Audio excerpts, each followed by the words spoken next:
Judge dismissed black teen song in 8 words. Record label rep in the back row was already dialing. 8 words. That is all it took.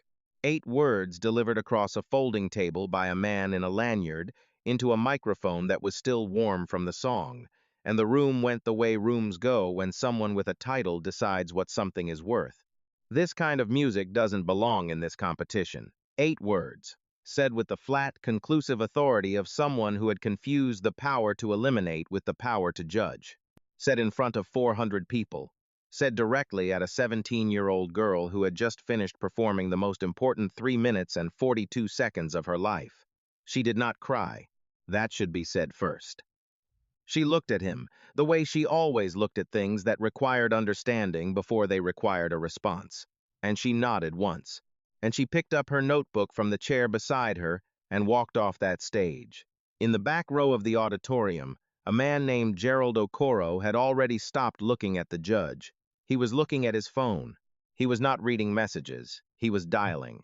Nobody in that room understood yet what had just happened. Nobody knew that the girl walking off the stage with her notebook had been writing songs since she was 9 years old. Nobody knew that Gerald Okoro had driven 200 miles that day, specifically because of a 60-second clip he had heard on a streaming platform at 11:30 on a Tuesday night, and that he had rearranged 3 meetings to be in this auditorium, and that in the 30 years he had spent finding artists for Meridian Sound, he had rearranged his schedule exactly 4 times for a voice he had not yet signed. She would be the 5th. They just didn't know it yet. They never know it until they do. Subscribe and tell me where you're watching from. Now come back with me. 14 months before that phone call, before the stage, before the 8 words, before any of it. Back to where the music actually begins. Her name is Chiamaka Briggs. Everyone who knows her calls her Maka. She grew up in a 2-bedroom apartment on the 4th floor of a building on Delmar Avenue in St. Louis, Missouri, with her mother, a woman named Vivienne, and her grandmother, a woman named Cecilia, who everyone called Mama C. Music was not an amenity in that apartment. It was not background. It was not something the television provided. Music in that apartment was a daily practice, the way prayer is a practice done at specific times, with specific intention, because the people in that apartment understood that certain things require active tending or they go dark. Mama C had sung in church choirs for 51 years, not as a hobby, as a vocation she was never paid for, in the way that certain vocations work. She had a contralto voice that, in another life, in another set of circumstances, would have filled concert halls.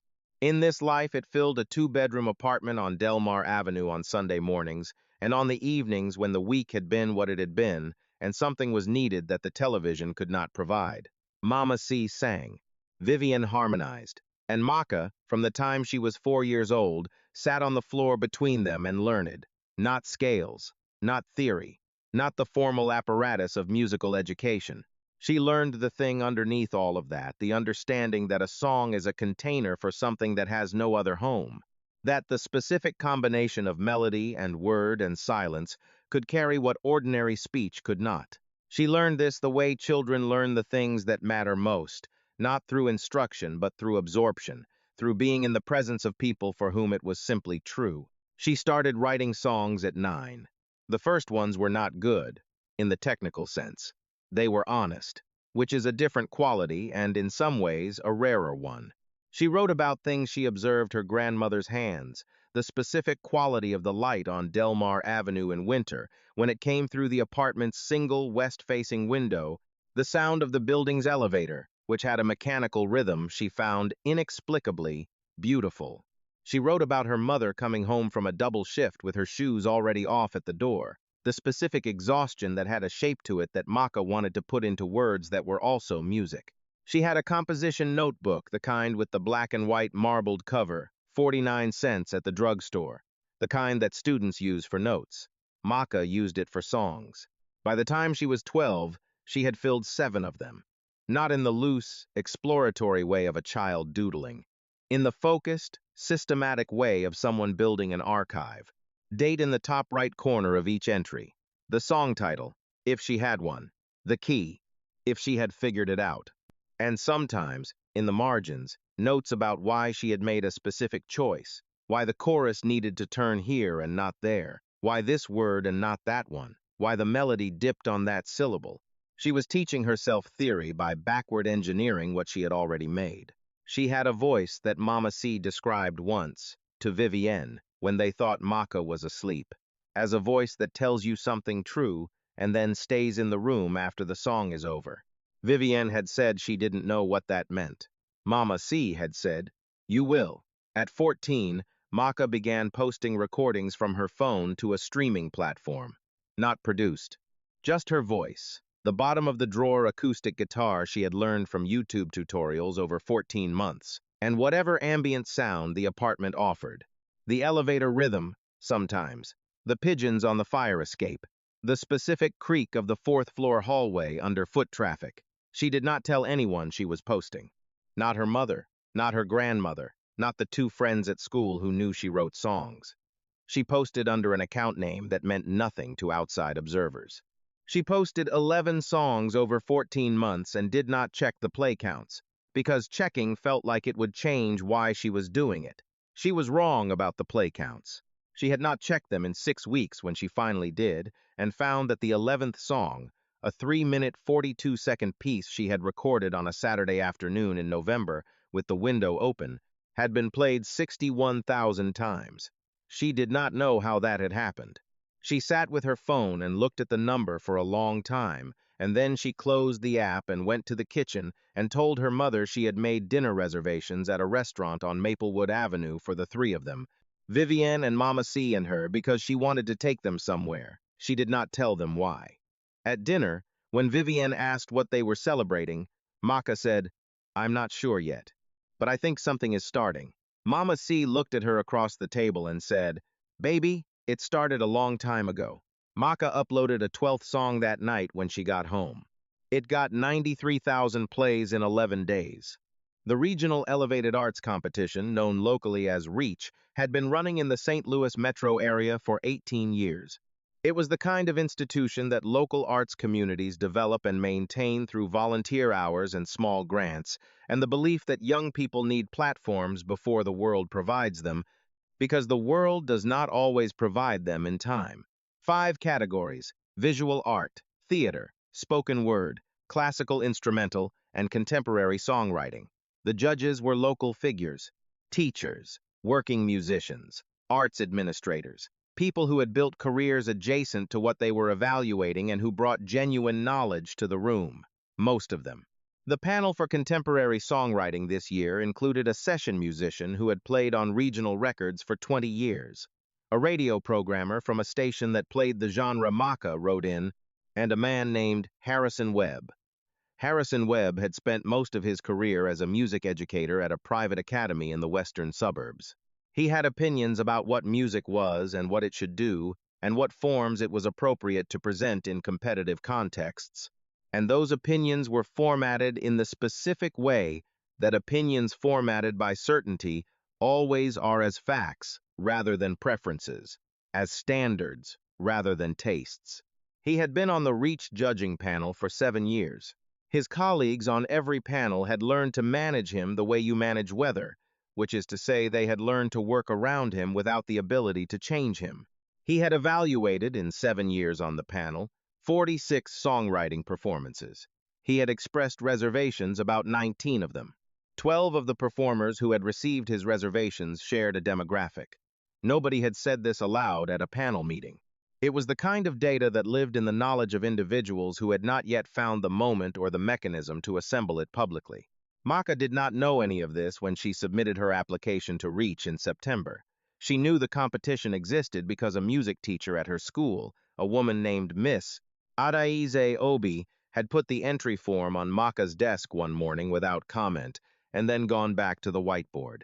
Miss Obi had heard Maka play once, accidentally, catching 10 seconds of Maka's phone through a partially open classroom door at the end of the school day, and she had stood in the hallway for the full remaining length of the song without intending to. Maka entered. She prepared the song she had written in November, the one with 61,000 plays.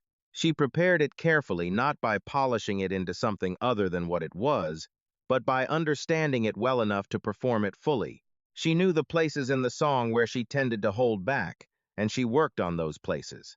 She knew the specific note in the bridge that she always approached with caution, and she worked on that note.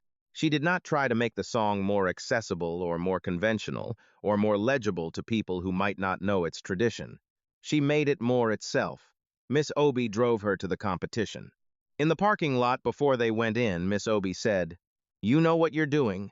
Go in there and do it. Then, don't look at the judges while you perform. You weren't writing for them." The auditorium held 400 seats. 371 of them were occupied. In the back row, having driven 200 miles because a 60-second clip on a streaming platform had arrested him on a Tuesday night and refused to let go, sat Gerald Okoro of Meridian Sound. He had told his assistant he was attending a personal appointment. He had not told anyone where he was going, because Gerald Okoro had learned 30 years ago that the discovery of an artist is a private event, in the way that falling in love is private. The announcement can wait until the decision is certain. He was in the back row when Maka Briggs walked onto that stage. She sat on the stool that had been placed at the microphone. She adjusted the guitar strap. She did not speak to the audience.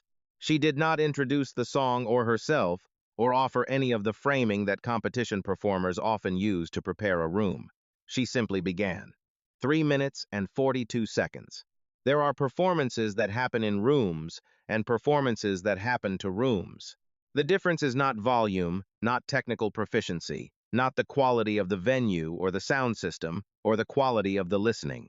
The difference is what the performer is bringing from a place deep enough that it cannot be manufactured, and what the audience or some portion of it has been waiting to receive without knowing it. What happened in that auditorium in those 3 minutes and 42 seconds was the second kind.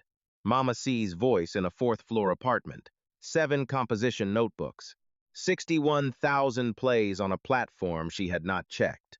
A window open on a Saturday afternoon in November, pigeons on the fire escape. The truth that certain things can only be carried in music. When it ended, the room was quiet for 2 full seconds before the applause came. Not the polite, obligatory applause of a competition audience, the real kind. The kind that comes out of people before they have decided to applaud, because the body responds before the mind catches up.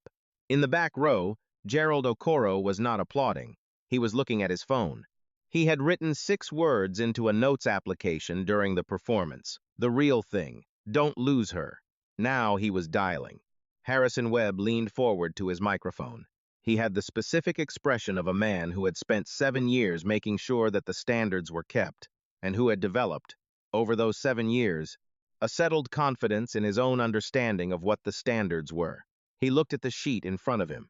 He looked at Maka on the stage, who was adjusting the guitar strap back, who was waiting with the composed patience of someone who has already given what she came to give. He said, "This kind of music doesn't belong in this competition." 8 words. The room did not go silent, because rooms do not go silent when they are surprised by something that registers, initially, as simply wrong. Rooms go the specific quality of confused, a murmur, a shifting, the sound of people exchanging glances without turning their heads. The radio programmer on the panel, a woman named Faye, set her pen down on the table in the specific way that people set things down when they are deciding how much of their reaction to allow in public. The session musician to Webb's left said, carefully, "I disagree with that characterization." Webb said, "The category specifies." Faye said, "I've read the category specification. There is nothing in it that excludes this artist or this form." Webb said something else. "There is no value in repeating it here." What it amounted to was the reassertion of a preference as a standard dressed in institutional language, delivered by a man who had done this enough times to have developed the manner of confidence without examining whether he had the substance. Maka was still on the stage. The session musician looked at her, said directly into his microphone, with the deliberate formality of a man making a record, "Your performance was exceptional. What you just did is exactly what this competition exists to recognize. I want that said in this room." Maka nodded once. She picked up her composition notebook from the chair beside her. She had brought it on stage the way some performers bring water. because it was part of the apparatus of how she worked, and she walked off. Miss Obi met her in the wing. Miss Obi said nothing. She put her hand on Maka's shoulder. Maka said, quietly, "That wasn't about the song." Miss Obi said, "No, it wasn't." Then, "Are you okay?" And Maka said, "I will be in a minute." In the back row, Gerald Okoro was finishing his call, not to his assistant, to the A&R director at Meridian Sound, a woman named Priya Chandrasekaran, who had been in the industry long enough to trust Gerald's instincts the way you trust the instincts of a person who has been right more times than is statistically comfortable to examine. Gerald said, "I need you to pull up a streaming account. I'm going to send you the handle. 11 songs, maybe 12. Start with the most recent 2, and call me back," Priya said. "Where are you?" Gerald said. "A high school competition in Missouri." A pause. Then Priya said, "How bad did it go for her?" Gerald said, "The panel dismissed her." Priya was quiet for a moment. Then, "I'll call you back in 20 minutes." She called back in 11. What she said was, "Gerald, why are we not already on a plane?" The Reach competition results were posted the following week. Maka did not place. The contemporary songwriting category was won by a performer whom Harrison Webb had described as demonstrating classical compositional discipline, which is the kind of phrase that sounds like praise until you understand what is not being praised by it. The results were posted on the Reach website, along with the judges' written notes for each performer. Harrison Webb's note for Chiamaka Briggs was 3 sentences long. It described the performance as culturally specific in a way that limited its broader applicability. It cited the category guidelines for the 3rd time, in writing, as if repetition were a form of correctness. It concluded with a recommendation that the performer consider entering categories more aligned with the tradition she was working in, a recommendation that assumed, without examination, that the tradition she was working in was not the tradition the competition was equipped to honor. The note was made public as part of the official results posting. Faye, the radio programmer, sent an email to the Reach Board of Directors the same day the results were posted. It was 4 paragraphs long. She had copied the session musician on it. They had exchanged calls the night before and agreed on what needed to be said and how clearly it needed to be said, and that neither of them was willing to have their names associated with the result without a record that they had objected. Miss Obi, at school on Monday morning, put a second form on Maka's desk. Maka looked at it. It was a contact form for a regional music program that provided professional development resources to young songwriters, studio time, production access, industry mentorship. Miss Obi said, at the whiteboard, not turning around, "You have enough songs. You need the next thing." Maka filled out the form at lunch. She had not yet heard from Gerald Okoro. She did not know Gerald Okoro existed. She had walked out of the competition on Saturday, gone home, sat with her grandmother in the living room in the specific way they sat together when a week had been difficult, and she had told Mama C what the man had said. All 8 words. Mama C was quiet for a long time. Then she said, "Did you sing it the way you wrote it?" Maka said yes. Mama C said, "Then it went where it was supposed to go. The rest is his problem, not yours." On Tuesday, 3 days after the competition, Maka's phone rang from a number she did not recognize. She almost did not answer. She answered. Gerald Okoro introduced himself. He said he was calling from Meridian Sound, which is the kind of sentence that requires a moment to process when you are 17 years old and sitting in your bedroom on a Tuesday afternoon. He said he had been in the auditorium on Saturday. He said he would like to talk with her and her mother, at their convenience, about what the next steps might look like if she was interested in exploring a professional relationship, Maka said, in the careful, even voice she used when she was deciding how much of her reaction to allow. "I'm interested in exploring that." She hung up and went to the kitchen and told Vivian. Vivian sat down. Maka called Miss Obi. The meeting at Meridian Sound's regional office happened 3 weeks later. Vivian was there. Miss Obi was there. Not as a representative, but because Maka had asked her to come, and Vivian had agreed that she should. Gerald was there with Priya and a contracts attorney. It was a long meeting. Not in the way of meetings that are stalling or posturing, in the way of meetings where everyone in the room is trying to get the thing right. Gerald had been in enough artist development conversations to know that the ones worth having took time, and that rushing them was the way you ended up with arrangements that did not serve the artist and eventually did not serve anyone. What they signed 6 weeks later was a development contract structured in a way that was specific to Maka's situation, a minor, an independent songwriter who had built an audience without industry infrastructure, a voice that Meridian believed had a specific kind of reach that required careful rather than rapid development. The terms were not standard. Standard terms were not what Gerald had offered and not what Vivienne, who had spent 3 weeks researching industry contracts with the same focused energy she brought to everything that mattered, was going to accept. The advance was $212,000. Maka turned 18 9 weeks later. She bought dinner for Vivian, Mama C, and Miss Obi at the restaurant on Maplewood Avenue. The same one she had taken them to when she wasn't sure yet what was starting. This time she knew. She spent the year after signing the way she had always spent her years writing. 15 songs in the first 9 months. Not all of them good, by her own assessment. She had high standards by this point, because she had spent 9 years measuring what she made against what she heard in her head before it existed, and the gap between those two things was, she understood by now, what the work was. The gap was not a failure. The gap was the practice. Gerald and Priya gave her time. They gave her the studio in 3-day blocks and let her use it the way she used her bedroom as a place to think out loud, to run things until they stopped and started over. They did not tell her what the record needed to be. They told her what they heard when they listened and they asked questions, and they trusted that the thing they had heard in a back row in St. Louis was not a performance that could be coached out of someone. It was already there. The work was simply to give it room. The EP was 6 songs. 31 days after its release on the Meridian platform, it had been streamed 4,300,000 times. The 6th song, 3 minutes and 42 seconds, had been streamed 1,800,000 times on its own. It was the song from the competition, the one Harrison Webb had said didn't belong. The 6th song charted. Not peripherally, not in a regional niche. It charted in 4 countries. It was added to 43 editorial playlists on 3 streaming platforms in the first week.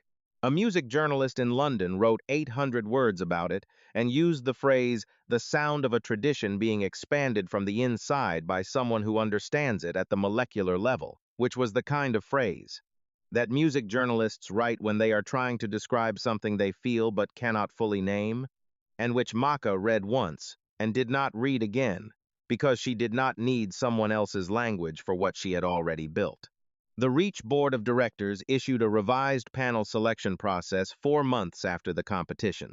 The new process included a written statement of judging criteria to be approved by the full board before each competition cycle, a demographic review of dismissal and non-placement decisions aggregated across the past 5 years, and a requirement that any judge's written comments be reviewed by the full panel before publication.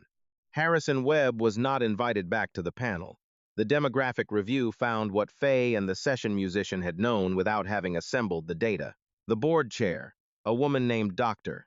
Lorraine Graves, presented the findings at the annual board meeting without softening them, because she was a woman who had spent 30 years in arts administration and understood that the point of findings was to be faced. Faye, who had sat on the Reach panel for 3 years and had written the email and made the call and had been waiting for someone to do the adding up, was asked to co-chair the new panel selection committee. She said yes. Miss Adaiz Obi received a commendation from the Reach Board at the same annual meeting for her role in developing student arts participation. She accepted it by saying, into the microphone at the board meeting, in front of 43 board members and arts administrators and community representatives, the student did the work. I put a form on her desk. The form Maka had filled out. The regional music program application had also been processed.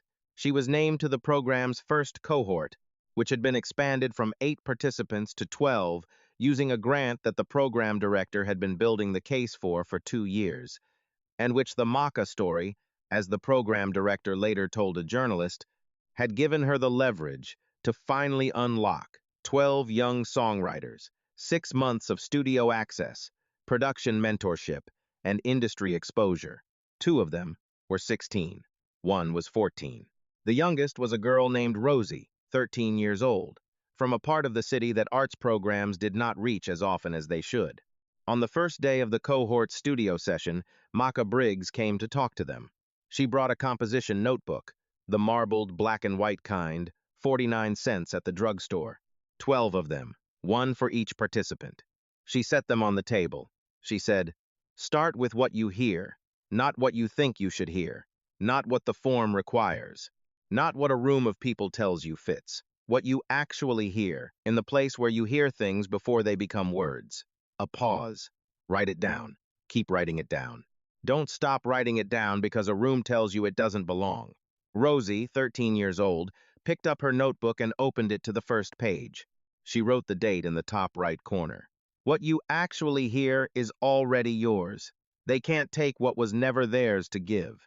The part I keep returning to is the composition notebook, not the one she performed with, not the one she carried on stage. The first one, from age 9.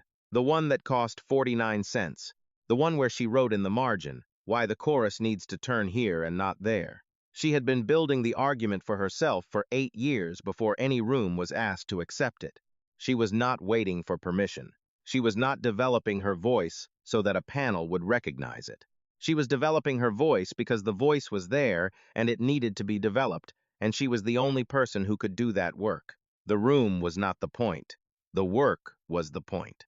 The room was just where you eventually brought the work, and if the room rejected it, you understood that the room had told you something about the room, not about the work. 8 words that tried to close a door.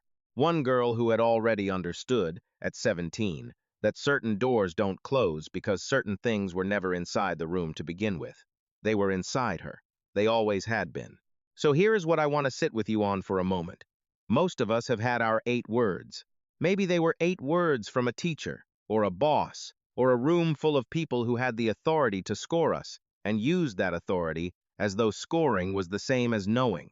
Maybe the 8 words came from someone whose opinion you had already spent years trying to earn, and when they came with the specific weight of a door you believed you needed that person to open. Here is the question, and I need you to give me the honest answer, not the version you would say in front of the room. Whose 8 words are you still carrying? Not what were they. Whose? Drop their first name in the comments. Just the name. You don't owe them the story, and you don't owe them your silence. Just the name and the acknowledgement that you heard the words, and you are still here anyway. If someone you love is carrying 8 words that were never true, share this with them today, not someday. Today, subscribe. Because every week I find another person who kept going after the 8 words. And every single time it turns out the person who said them was wrong. And next time I want to tell you about an 81-year-old Korean-American chef who spent 40 years running a lunch counter that city planners tried 4 times to condemn. And who, on the morning of the 4th condemnation notice, received a James Beard Foundation call she had no idea was coming. Same story, different kitchen, different hands on the work. I will see you there.